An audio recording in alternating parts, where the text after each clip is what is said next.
And what's up, everybody? Welcome back to the channel. It is your boy Cheap Ludes and glorious 1080p, or at least I hope anyway. And we're here to talk about My Team Season 2, NBA 2K22 My Team Season 2, aka Build Your Empire. Drum roll, please. Let's take a look at the season overview and tell you what you should do first and the things you should avoid doing specifically. So let's look at the agenda. First things first, let's go through the levels. Looking pretty nice. The Ascension reward is a pink diamond Karan Butler. And I'm honestly super stoked, and I really hope I get him because I didn't get Marquise Johnson. Karan Butler's always kind of been like a fan favorite of mine in 2K. So looking at the prizes, gold Ben McLemore, who honestly for a gold card looks really good. And if we're forced to use gold cards, I will be using Ben McLemore. Ben McLemore is sick. Like, super sick. We got a Season 2 ball. Aaron Brooks, dude, Emerald Aaron Brooks actually looks pretty decent as well. So like all these cards are going to be decent. Big shot James Posey in the mix, and he can play the 2-guard. Need him. Like there's been a lot of really good Sapphire wings though. So that kind of like limits his appeal a little bit to a certain extent, you know what I mean? Because there's like, but if you didn't get any of the limited warm-up guys last season, Danny Ainge, no one cares. Get Danny Ainge out of here. Joe Barry Carroll probably won't be that good, but he'll be decent in the post. Dunktober Deluxe at 31. Then we got Adrian Dantley. Like, bro, why? So tired of Adrian Dantley in 2K, I'll be honest. And then obviously at the top, we got the big rewards here. We got Diamond Consumables Ascension, Diamond Contract, Diamond Shoe Boost, Build Your Empire Hoff Badge Option Pack, which honestly is one of the best things that they added this year, at least in my opinion personally. I love how they added that. Pink Diamond Kevin Garnett, who will get buffed, by the way, as the season goes on. 2K is going to blow power balancing, as they typically do, so don't expect the Kevin Garnett that you see on 2KDB right now to be the same one that we're going to see at the end of the season when people start getting them. That's probably not going to be the case. Looking at agendas, we actually got some semi-decent changes here for the agendas in general. Like, looking at this, like, we got all the Weekend Warrior stuff on day one, as opposed to them rolling it out each day, which is good. And then if you look at the Signature Series stuff, the XP is actually just not player exclusive. It's actually just use any Signature Series player, which is huge. I mean, granted, we have like the Diamond Dunks, and then there is a specific one for the Pink Diamond, like Curry, which is fine. It is what it is, but I still think this is really cool, and I'm glad they did something like this. Same thing with the signed. We obviously see Curry getting another one. Original owner stuff as well, but either way, kind of a huge W there. Domination challenges are back. So we got win domination challenges, which is something, whatever. Complete the NBA Dynasty Spotlight, which I'll talk about in a second. We got our challenges for the rewards. They don't look as crazy as last time. 200 points with Adrian Dantley is going to be rough, though. No question about it. Other than that, we got NBA multiplayer points, whatever, you know what I mean? It is what it is. These look pretty solid, though. I mean, if you're getting, especially if you're opening packs, you're going to get a bunch of these guys. I don't like how they're draft excluded, though. That kind of sucks. I wish that if you were playing draft, you could get some of these. But the multiplayer one specifically down here, you can. Like score 60 points over multiple multiplayer games and stuff like that. Those are not draft excluded, so that's cool. It is what it is. Lifetime agendas are still here, so if you didn't do any of them, they're still available. So let's go on to single player. All right, triple threat. Rafe LaFrentz is the reward for triple threat offline, and looking at Rafe LaFrentz, dude, he looks actually super good. Like, Rafe LaFrentz looks tight. Base 28, which is the same as Michael Cooper. That's a release I actually like a lot. World Be Free also has it. Release 6 upper, same as like Drew Holiday, Richie Guerin, and Donovan Mitchell. Really solid upper. Rafe LaFrentz altogether looks solid. He's going to be a little bit slow, a little bit sluggish. He can guard the interior decently, but he's not the greatest card in the world. But 6'11", 7'2", super solid. Hoff blinders, Hoff catch and shoot, Hoff corner, Hoff set shooter. Really solid. Gold limitless right off the rip. He doesn't have chef, but why would you be trying to shoot chef shots with Rafe LaFrentz? I don't know. 0 playmaking badges, and you can't add any of them. Defensive badges are kind of weak. The only ones you can really add are ball stripper, chase down, and post lockdown, and rim protector, which he does need. But The rest of the stuff, relatively good. Like Rafe LaFrance looks nice. And then if you get to the top here, you get Latrell Sprewell, who, to be honest, is he the greatest looking card in the world? No, for sure not. I mean, he's got jump shot 4, same as like Gerald Wallace, release 58 upper, same as like Landry Fields. His badge count isn't the greatest or anything. I mean, he's got like 4 Hoff badges, 23 golds, which is fine. He's got an altogether pretty solid badge count, but he doesn't look like he's the greatest card in the world. But it's Latrell Sprewell. I got to go do it. Then we got domination. I can't even look at it. They won't even let me look at the thing because I have to get 33 stars in all-time domination, so I'm not going to talk about it. If you have 33 stars, yeah, it's worth doing. There's coaches and stuff, whatever. The skill challenges for packs are still here. I like that a lot. At least as far as I can tell. I don't have a skill challenge for the signature series, so I'm guessing they're probably not here and my game's just glitching. I don't know. Let me know in the comments. Like I said, I don't have anything, so pickup challenge still seems to remain the exact same. We got the NBA Dynasties one, where you get like a Dynasty pack. I think it includes like a consumable, a contract, and a player. Probably a base set guy, but either way, you do get 1,500 XP and 30 tokens for doing these. So, I mean, they're probably worth it in some capacity. You have to do 6 challenges each, which is kind of frustrating. And they look to be all 5-minute quarter games, at least as far as I can tell. So it's going to be a deep grind. I'm not so certain. No, it's just the 6 of them. Okay, I thought there was more. Yeah, I mean, realistically, they're all on pro difficulty. It's going to be kind of a slog, but it's probably worth it for the 15 tokens. I'm sorry, just updated. And then it's supposed to be a Donovan Mitchell signature challenge, but it appears to not be loading. Okay, off to multiplayer. We got draft, and it would appear that they took away the golds. Like I said, I'm going to be drafting on my stream later, so if you're interested in that, definitely check that out.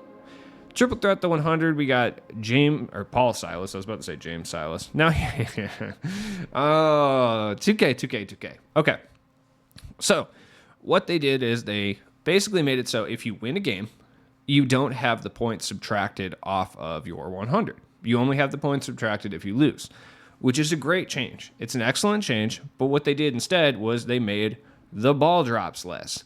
So they're like, oh, yeah, no, you only get 3 ball drops on the top, and 1 if you lose. So, they should have just went back to last year's. If they were going to do this, I loved the 100 in concept, right? I'm a firm believer, and if you play 4 games, which would essentially 5 games is what you would play to get kicked out, basically. If you play 5 games, you should be able to have at least 1 ball drop off of that, right? And, looking at Twitter, we got people just being like, well, you guys said you wanted to not sweat in TTO, so here you go. Okay, is it so bad to allow casual or not great players to just get a smidgen of a reward? Is that such a terrible fucking thing? Is it so terrible that people would if you mess up and you're not playing well, or if you're having connection issues, potentially just to get rewarded at least a little bit for the time that you spend? Is that so terrible? These comp guys are so annoying, dude. Which one do you want? Do you want your life to be slightly easier while playing this game and not having to sweat so hard? Because if you do, then you need casual players to play the game, who aren't not really necessarily bad, but just not really that good, so you can beat them consistently, right? But you need them to have fun and be rewarded as well, or else they're just going to go play a different game. And then it's going to be nothing but sweaty comp guys all day. That's what next gen is right now. Is that what you want? I don't think that's what you want. I don't think that's what anyone wants. But at the same time, that's kind of what they're going for. Anyways, let's get back to what's happening here. Paul Silas looks fire with a couple shooting badges. You see the diamond exchange things that we got in here. It's going to be a limited time event. I'll talk about that when we get to the exchange.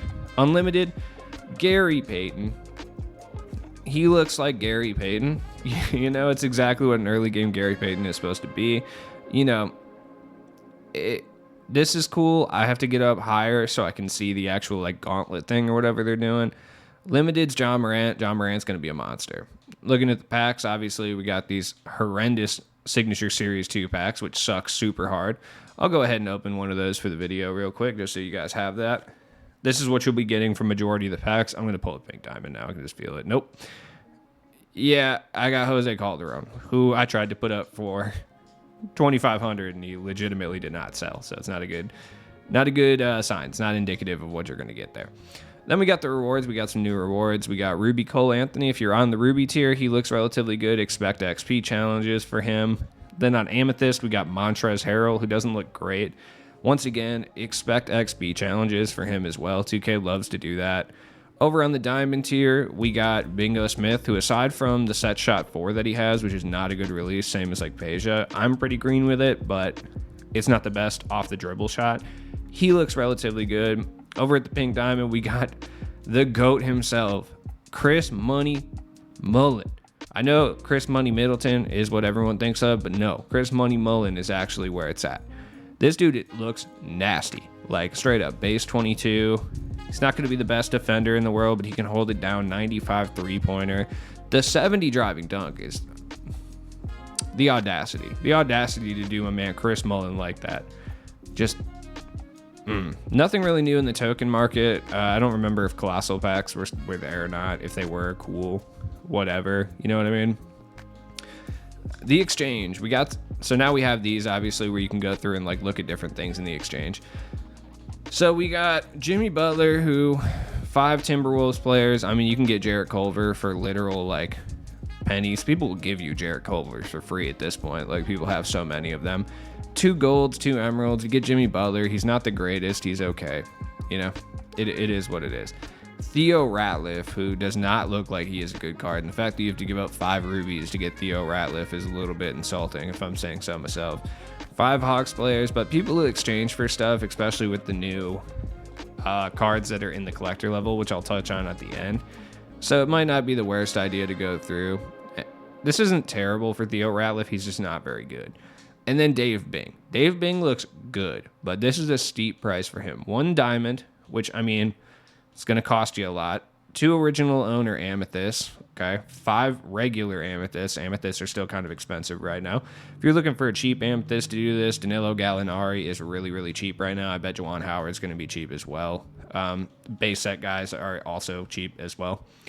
10 original owner rubies, which seems very steep. I don't know why they had to be original owner. And then just 25 Pistons. Pistons players themselves are going to be really expensive. I'll touch on it in my market video, but it's absolutely not worth it. In addition to that, we got recurring stuff. So, like this one right here. Exchange 3 sapphires and you get a ruby. What ruby is that going to be? I don't know. But let's find out. I got enough Jarrett Culvers and Jalen Suggs to fund like any of these exchanges if I want them. So let's just see what's up. I'll just throw Kevin Willis in here. I don't care about Hawks players, whatever. Oh, I should have probably kept him. It's cool. Let me throw a Jarrett Culver. You know what? Jarrett Culver might be a little bit more. Let's use some Jalen Suggs. I got enough of those real quick. Just 1 original owner any player for an unlimited contract. Okay, I have to see what's up with the unlimited contract one. I'm curious. Because they're just asking me for a player. I got to sacrifice, like, someone's soul to get an unlimited contract. It's like I'm trying to summon a soul stone over here. Like, that's what the exchange feels like to me. I feel like I'm sacrificing people. You know what I mean? All right, what did I get? I don't know.